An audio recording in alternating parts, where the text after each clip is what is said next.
Morning. Bet how you feeling over there? I got the beautiful wife over there.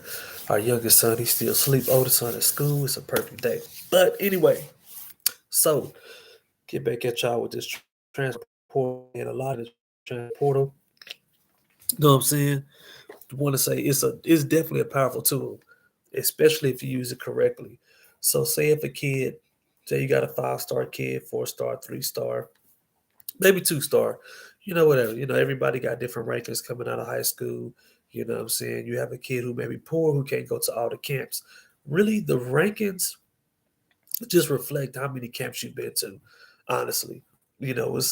Sometimes it is about skill, but sometimes it's about bias. It's just the same thing with AP rankings. So computer kind of the computer and the coaches poll kind of determines who's in that top 10. Like I feel like for me, the elite of college football is always that top 10. You know what I'm saying? I know that, NCAA in the future want to do 12 teams. I think at the end of the year, you do have 12 elite teams, and any of them teams can make the national championship game. I'm just being real, man. Football is definitely a very, very weird sport. And you can even say 15, because sometimes if one ball bounced that way, this ball bounced this way, man, anything can kind of happen. When you have 22 players playing on, 11 on offense, 11 on defense, there's it's kind of really no telling who can win on a given day or even a given night. Just like look at Appalachian State, dominated A&M.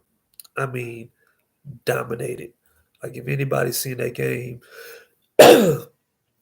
Appalachian State should be still ranked. Just like I'm gonna put it to you this way: A&M has the fourth best team in the nation on paper. When I'm talking about talent, it's 5-star talent, 4-star talent. That's pretty much like you going to a local high school and you have the best players from every high school within a 10-mile radius.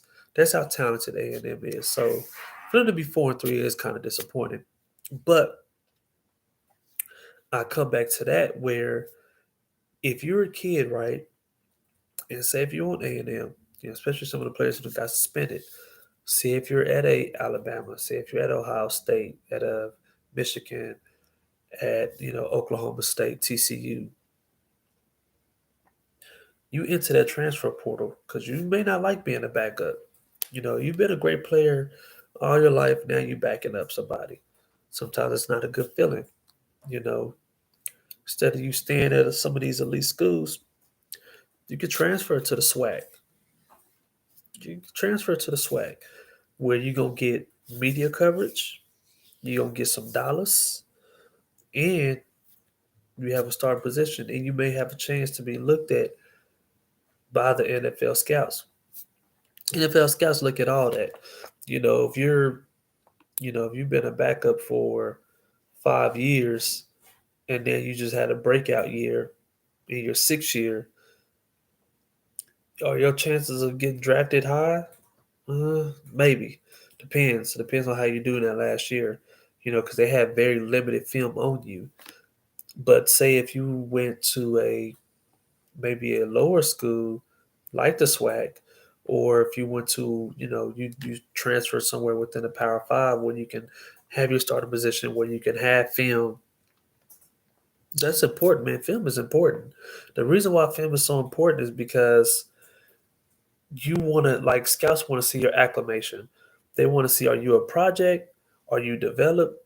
Or can you further develop into something better? So if you're a, you know, three-star athlete, 2-star, 4-star, whatever, and you go to Oklahoma State. Now you're the starting free safety.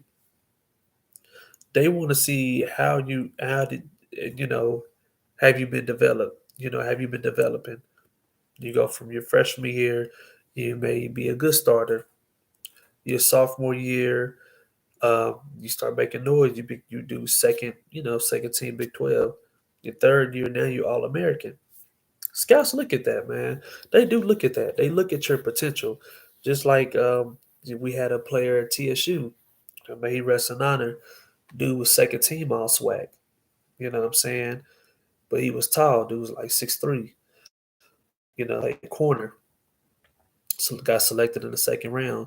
So, things like that can happen. So, but it's all about that film. So, all my athletes, man, make sure that y'all use that transfer portal.